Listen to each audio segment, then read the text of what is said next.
আসসালামু আলাইকুম। নয়া খামার ইউটিউব চ্যানেলের পক্ষ থেকে আপনাদের সকলকে জানাই আন্তরিক অভিনন্দন। ২০২৪ সাল চলছে, আর এই ২০২৪ সালে অনেক অনেক ঘটনা ঘটে গেছে। শত শত শহীদের রক্তের বিনিময়ে আমরা আরো একবার বাংলার স্বাধীনতা আমরা পেয়েছি। আর এই নতুন স্বাধীন দেশে দাঁড়িয়ে নয়া খামারি ইউটিউব চ্যানেলের পক্ষ থেকে আপনাদের সকলকে জানাই আন্তরিক অভিনন্দন। সেই সাথে সকল শহীদদের আত্মার মাগফিরাত কামনা করছি, এবং সেই সাথে যারা আহত হয়ে যারা চিকিৎসাধীন আছে, যে সমস্ত বীর শিক্ষার্থী আমাদের দেশের, সকলের শারীরিক সুস্থতা কামনা করছি। তো গত সপ্তাহে আমি আপনাদের বলেছিলাম যে গরু কেনার জন্য আমরা পাবনা যাব। তো অবশেষে আমরা পাবনা গিয়েছি, এবং সেই সাথেও বলেছিলাম যে পাবনা গিয়ে প্রতিটা গরু আপনাদের ভিডিও করে এক এক করে গরু কেনার দৃশ্যগুলি আপনাদের দেখাবো। কিন্তু সত্যিকার অর্থে দুর্ভাগ্যবশত আমরা ভিডিও করব গরু কেনার সময়, এটাতে তারা একদমই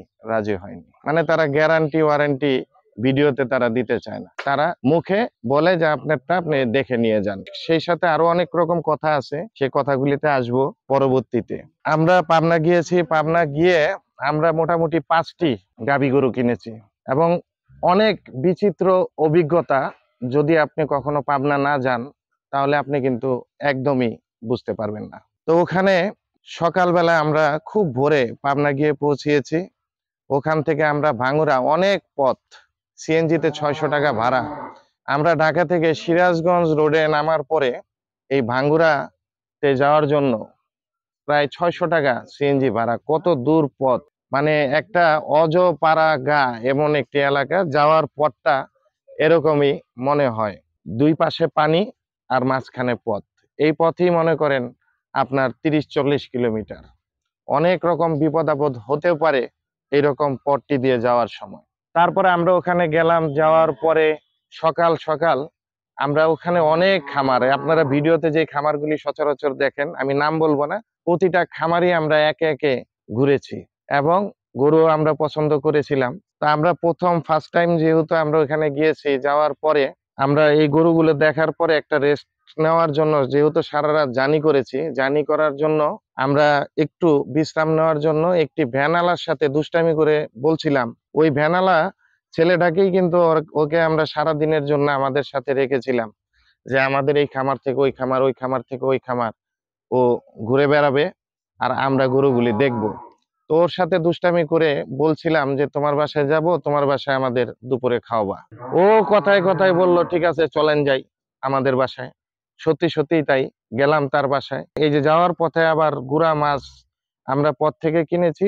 ওর বাসার ভাবি, ওর বউ, ওর মা সবাই মিলে রান্না করে দুপুরবেলা আমরা ওই বাসাতেই আমরা খেয়েছি।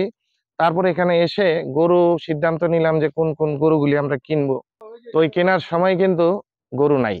মানে আমরা যেই গরুগুলি পছন্দ করেছিলাম সেই গরুগুলি প্রতিটাই বিক্রি হয়ে গেছে। তো যাই হোক, তারপরে ওইখান থেকে গেলাম আমরা আরেকটি জায়গায়। ওই জায়গায় যাতায়াত সিএনজি ভাড়া 500 টাকা। মোহর আলী কাছ থেকে আমরা গরুটা আমরা কিনেছি। ওইখানে গিয়ে আমরা এই গরুটা আমরা প্রথম কিনলাম।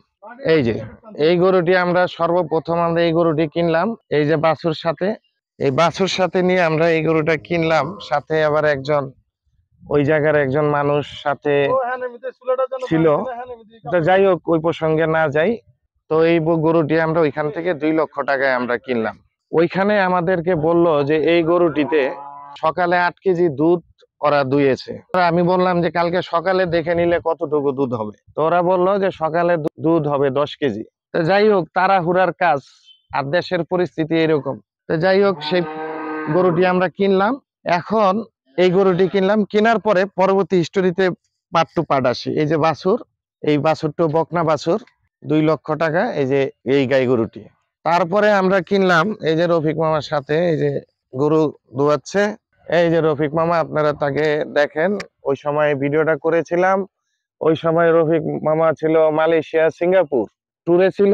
এই মামার জন্যই গরু কিনা বিলম্বিত হয়েছে। তারপরে তো দেশের পরিস্থিতি এরকম, আর এই পরিস্থিতির কারণেই শত শত শহীদের রক্তের বিনিময়ে আমরা নতুন একটি বাংলাদেশ পেয়েছি। তো যাই হোক, তারপরে আমরা গেলাম। তারপরে মনে হলো যে একটা খামার আমরা গরু দেখে নিই, সেটা হচ্ছে আপনার কাউন্সিলরের খামার। তখন সন্ধ্যা 7টা 7:30 বাজে। তারপরে গেলাম আমরা সেই কাউন্সিলরের খামারে। কাউন্সিলরের খামারে গেলাম, কাউন্সিলরের খামারের থেকে এই যে এই গরুটা দেখলাম, একটু গরুগুলি একটু দেখাই একটু আপনাদের। এই যে এই গাভীটা, তারপরে আসেন আমার সাথে ভিতরে দেখাই। তারপরে আমরা এই গাভীটা এবং এই গাভীটার একটু ব্যাপার আছে, একটু পরে বলবো। আমরা আরেকটা গাভী দেখেছিলাম, আসেন বাইরে যাই কথা বলি। এই যে বাছুর সহ, ওই যে ওই পাশে যে গাভীটা দেখলেন, এই গাভীটা কিন্তু আমরা পছন্দ করি না, ওই সময় কিন্তু আমরা দেখিও নাই। তা যাই হোক, আমরা আরেকটা গাভী কিনেছিলাম। এই যে এই গাভীটা 2 লক্ষ টাকা। তো আর এই 4টা গাভী হচ্ছে আপনার 1,70,000 টাকা করে আমরা ওইখান থেকে কিনলাম, সেই কাউন্সিলরের খামার থেকে। এখন সমস্যাগুলি কি কি একটু বলি আপনাদের। কাউন্সিলরের সাথে যখন নাকি আমরা গরুগুলি কিনলাম, তখন কথা ছিল যে গাড়ি ভাড়া সহ।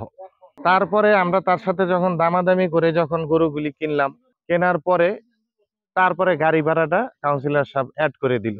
বললো যে আপনারা দামাদামি করছেন, দাম কমাইছেন, এই কারণে গাড়ি ভাড়া।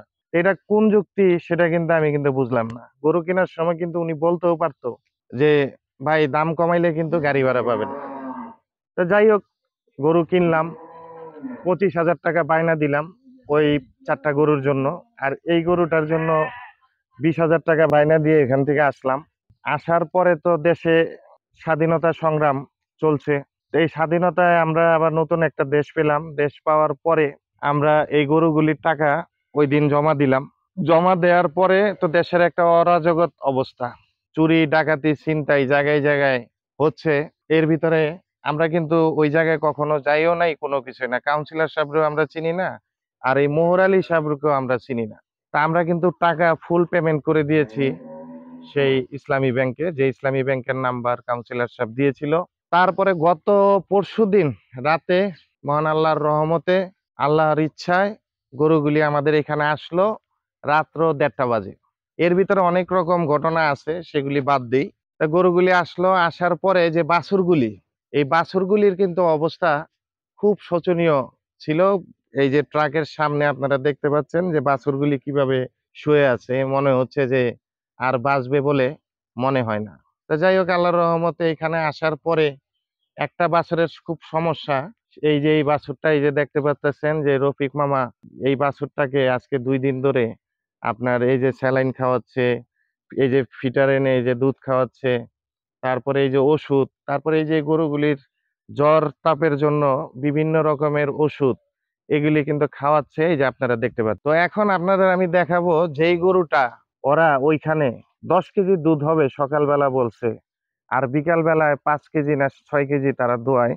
একটু দেখি এখন বিকাল বেলায় যে এখন আমরা দোয়াচ্ছি গরুটা, একটু গরুর দুধ কতটুকু হয় আপনাদের একটু আন্দাজ করে দেখাই। এই যে দেখাই আপনাদের 3 কেজি 3.5 কেজি দুধ। এখন তাহলে সকালে আপনি হিসাব করে নেন, এখন যদি 3 কেজি হয় তাহলে সকালে 6 কেজি।